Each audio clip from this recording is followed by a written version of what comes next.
Kembali lagi channel gua Halimut Still. Di sini kalian ada yang suka menulis atau meluapkan sesuatu isi hati dari kisah cerita. Kita akan bahas seorang penulis terkenal dari Amerika, yaitu Edgar Allan Poe. Dan kita akan membahas kematiannya yang belum terpecahkan sampai saat ini. Check it out. Ini gua ditemani oleh teman gua yang bernama Gua Rindo. sebutin channelnya.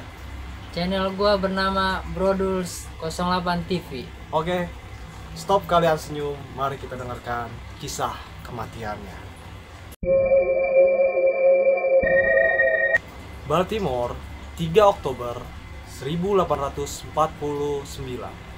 Di sebuah gang berlumpur dekat gedung pemungutan suara Gunnell Hall, seorang pria ditemukan tergeletak tak sadarkan diri.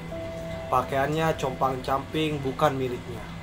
Wajahnya pucat dan mulutnya terus komat-kamit mengucapkan nama yang sama berulang-ulang, Reynolds.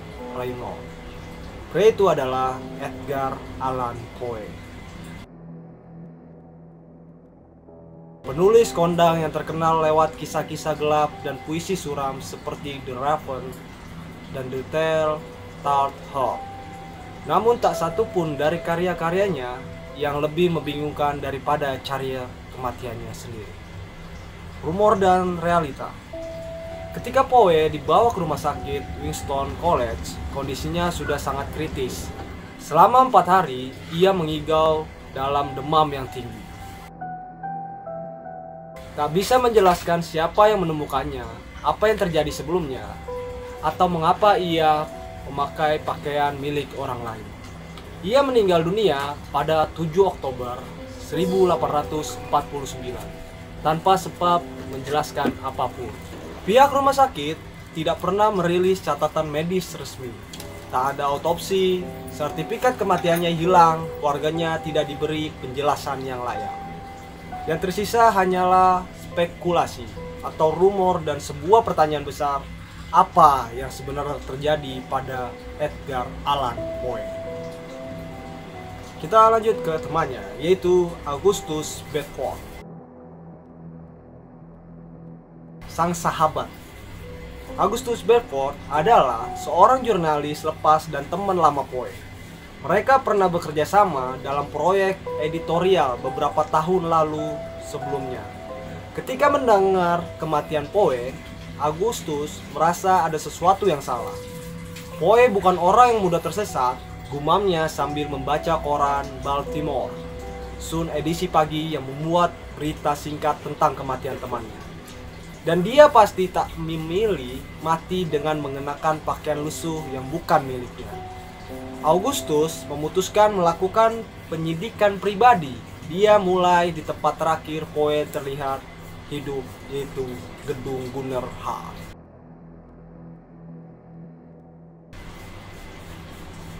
Gedung Gunnell Hall yaitu tempat menyimpan banyak suara dan sedikit jawaban. Bangunan tua itu kini sunyi, hanya dijaga oleh seseorang kakek tua bernama Horace. Ketika Augustus menyebut nama Poe, raut wajah Horace langsung berubah tegang. "Aku ingat dia," ucap Horace perlahan. "Dia duduk di bangku kayu dekat jendela sore itu. Aku pikir dia pemabuk biasa, tapi dia tampak takut seperti sedang dikejar bayang-bayang." "Apakah dia datang sendiri?" tanya Augustus. Horace ragu-ragu. "Aku rasa tidak ada seseorang pria lain berdiri di luar. Tubuh jangkung, mengenakan mantel abu-abu dan topi tinggi. Dia tidak masuk, hanya mengawasi." "Apakah kau pernah mendengar Poe mengatakan sesuatu?" Horace mengangguk. Dia terus menggumamkan nama Reynolds. "Aku pikir itu nama temannya, tapi ketika aku tanya, dia justru makin ketakutan." Kita bahas ke siapa Reynolds. Nama Reynolds menjadi kunci pertama dalam misteri ini. Augustus mencari setiap arsip dan surat kabar untuk menemukan seseorang bernama seperti itu yang mungkin mengenal Poe. Setelah menyisir banyak catatan, satu nama muncul, yaitu Jeremiah N. Reynolds. Seseorang penjelajah dan pendukung teori-teori bumi berongga yang pernah diangkat Poe dalam novelnya The Narrative of Arthur Gordon Pye Om Nat. Sorry guys kalau salah kata. Tapi masalahnya Jeremiah sudah meninggal 2 tahun sebelum Poe. Augustus bertanya-tanya, apakah Poe merujak pada orang ini ataukah ia mencoba meninggalkan pesan samar. Surat hilang dan draft terakhir. Agustus kemudian mendatangi rumah sewa tempat Poe tinggal sebelum berpergian, bernama Mr. Klim, menunjukkan sebuah meja kerja kecil tempat Poe bisa menulis. Setelah dia pergi ke Philadelphia untuk urusan penerbitan, ujar Mr. Klim, dia sempat berkata akan kembali untuk menikah dengan Eliza, tapi dia tak pernah datang. Di meja itu, Augustus menemukan secangkik kertas tersembunyi di balik laci. Isinya hanya satu paragraf, yaitu, jika ada yang membacanya, tolong jangan biarkan mereka menyentuh naskahku. Mereka tahu, aku tahu terlalu banyak. Aku melihat mereka. Mereka tahu tentang eksperimen itu. Mereka menyebutku pemilu bayangan. Pemilu bayangan, apa maksudnya dan siapa mereka, kata Agustus. Kecurigaan tentang Hupin. Dalam penyelidikan lebih lanjut, Agustus menemukan praktik jahat yang umum terjadi di Baltimore pada masa itu, disebut dengan Hupin. Taktik ini melibatkan penculikan orang-orang tak bersalah, mendandani mereka dalam berbagai penyamaran, lalu memaksa mereka memberikan suara berkali-kali dalam pemilu lokal yang korup. Korban kerap dicekoki alkohol, dipukuli, dan dibuang begitu saja setelah selesai digunakan. Beberapa meninggal karena penyiksaan atau keracunan. Apa mungkin Poe adalah salah satu korban kuping? Tapi mengapa dia, seorang penulis terkenal, bukan gelandangan?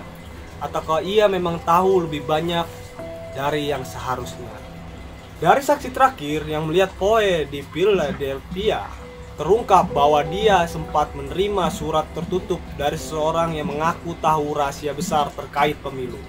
Surat itu menurut saksi membuat Poe gelisah.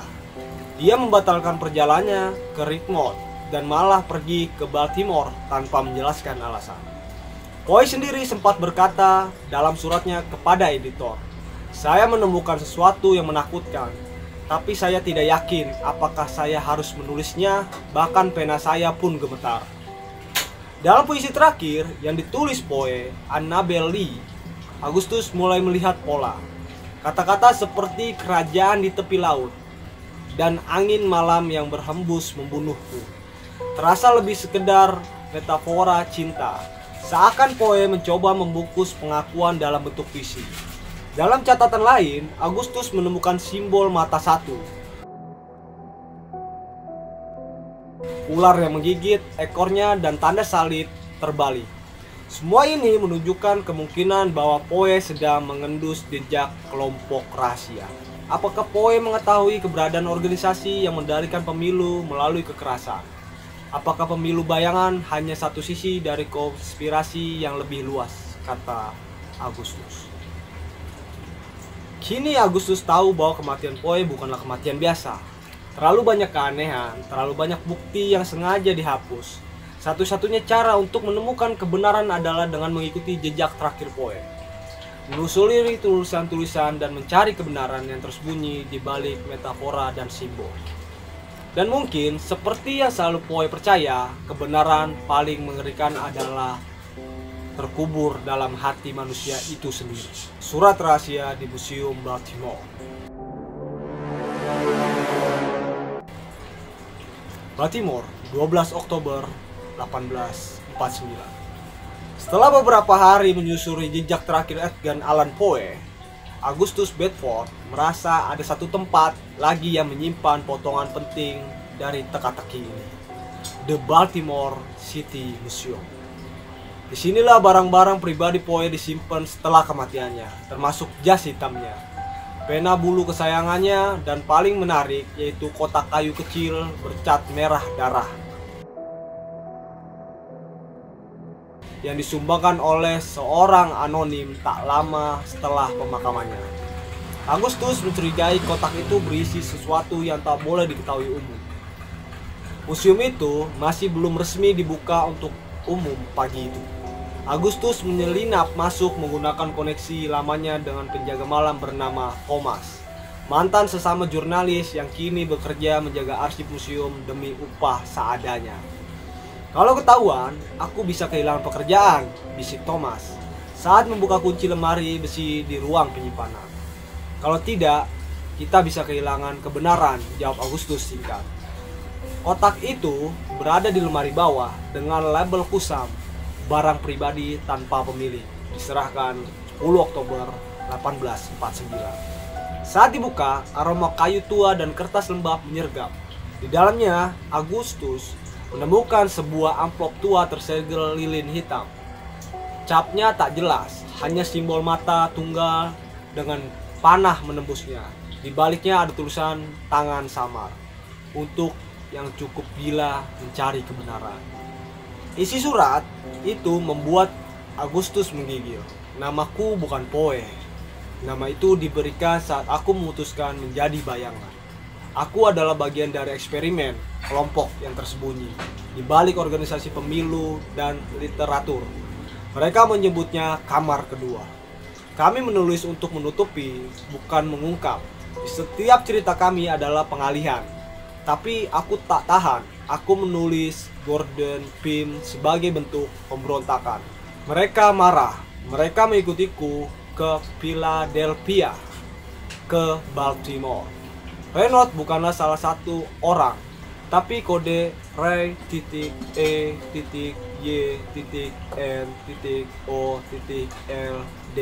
dan .S. Kami dijadikan alat eksperimen, dijadikan mesin cerita, tapi kami adalah manusia.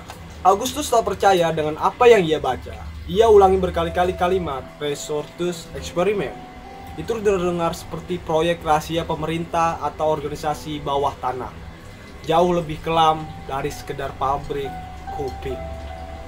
Dan jika Poe benar-benar bagian dari eksperimen itu, maka setiap kisahnya bisa jadi bukan imajinasi, melainkan kenangan kabur dari proses manipulasi mental. Apakah cerita The Black Cat, The Pit and the Pedulu, atau The Mouse of Red Deeds adalah hasil trauma dan rekayasa pikiran? Mengikuti petunjuk dari surat, Agustus mendatangi John Hopkins Medical Archive. Karena kata eksperimen selalu mengarah pada institusi ilmu pengetahuan, di sana ia menemukan satu nama yang cocok dengan akronim, yaitu Reynolds, seorang profesor bernama Dr. Elias Northwell. Ahli saraf awal yang dikenal dengan metode kontroversial dalam stipulasi kreatif lewat paparan mimpi terkontrol.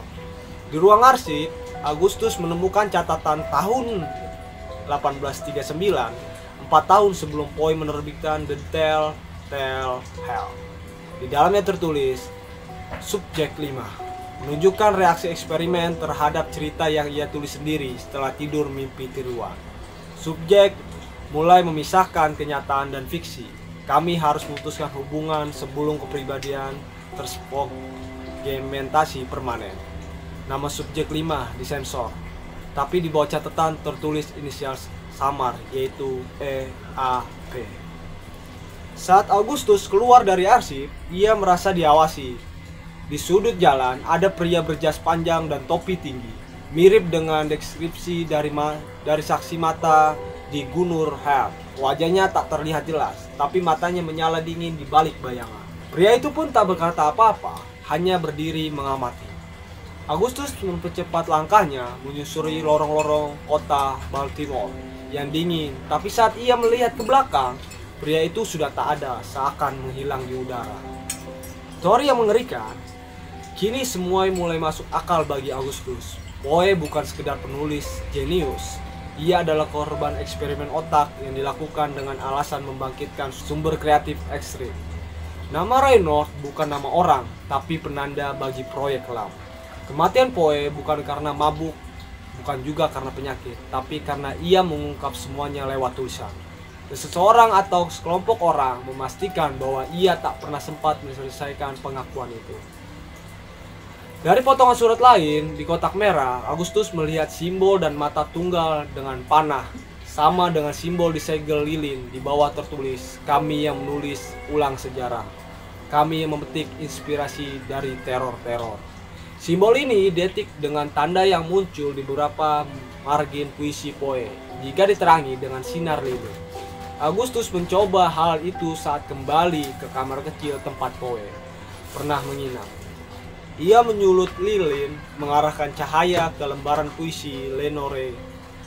Dan benar saja, tulisan samar muncul di pinggir puisi. Aku tak mati, aku ditarik keluar. Jika kau membaca ini, lanjutkan ke tempat di mana mimpi dan tulisan dilahir, yaitu rumah tinta kedua. Apa itu rumah tinta kedua tanpa eksperimental? Laboratorium bawah? Markas organisasi Eurasia yang menyamar sebagai klub sastra. Agustus tahu satu hal, jika ia ingin menyelesaikan teka-teki ini, ia harus pergi ke sana. Tapi kemana? Tak ada alamat, tak ada petunjuk jelas.